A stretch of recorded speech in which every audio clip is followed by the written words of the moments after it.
estaba el Paraguay era por decreto libre, incluso antes que en Estados Unidos. El poder estaba depositado en una persona, pero esa persona depositaba todo el poder en la patria, ni siquiera en sí misma. Ningún interés privado prevalecía en el Paraguay, solo el Paraguay estaba por encima. José Gaspar Rodríguez de Francia no estaba por encima de la patria, su dictadura era completamente legal. En el Paraguay no se repartía la riqueza sin antes crear la riqueza. Todos creábamos la riqueza y de la riqueza gozábamos todos. Francia fue el nivelador más grande de la historia. Todos aquellos que dicen que Francia era un bárbaro, bueno, pues tiene razón, era bárbaro. Cuando muere, lo hace solo y pobre. Él es, en realidad, el personaje central de nuestra historia, y no el Mariscal López.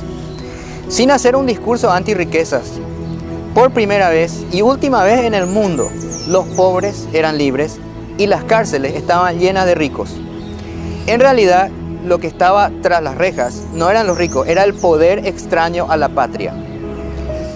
Era por primera y última vez en el mundo un país sin privilegios, donde solo desde este punto de vista se puede decir que la historia del Paraguay independiente es más importante que la Revolución Francesa misma. Aunque quizás a muchos les sorprenda o no, quizás hasta no les agrade este comentario. En quinto lugar, el Paraguay no tenía deudas. Sus cuentas, sus números, su balanza comercial, su producción, todo, absolutamente todo estaba en orden. No había dudas sobre su administración. Para llevar a cabo sus planes no necesitaba el financiamiento externo. Hoy, en 2015, eso es casi imposible para todas las naciones de la Tierra. Hasta la nación más rica de la Tierra tiene grandes deudas.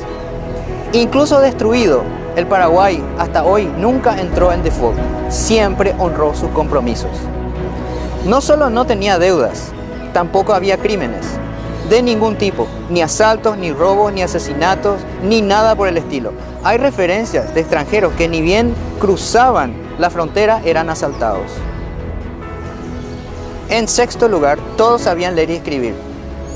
Y no lo hacían para demostrar su cultura, sino para trabajar. Leían instrucciones escritas de cómo cultivar y cómo producir.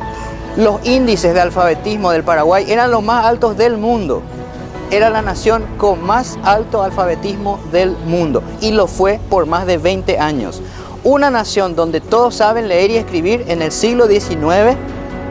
Inglaterra tenía 33% de analfabetismo en 1850, Italia lo mismo, Francia lo mismo.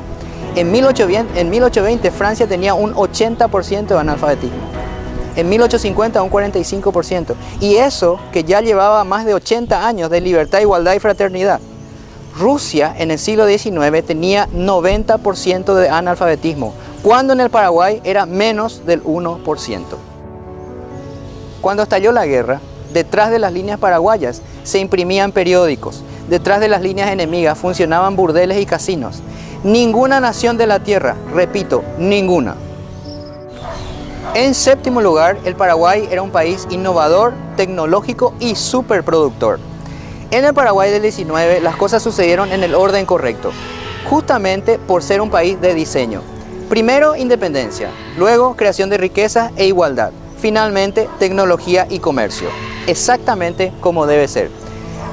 Sus barcos cruzaban el Atlántico como si nada para comerciar. No era raro ver la bandera paraguaya ondear remontando el río Támesis.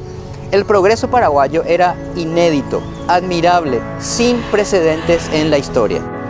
Desmotadoras, telégrafos, altos hornos, industria siderúrgica, metalúrgica, ejes, arados, minas, pólvora, monedas, barcos, 7 millones de cabezas de ganado, una relación 9-1 con el número de habitantes. Hasta hoy, ninguna nación de la Tierra consiguió esa relación.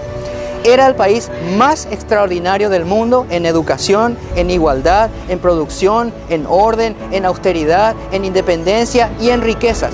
Todo creado con el trabajo y no con la explotación. Y todo eso lo hizo solo, sin ayuda de ningún tipo. ¿Por qué pudo hacerlo? Por una sencilla razón, porque el Paraguay es poderoso.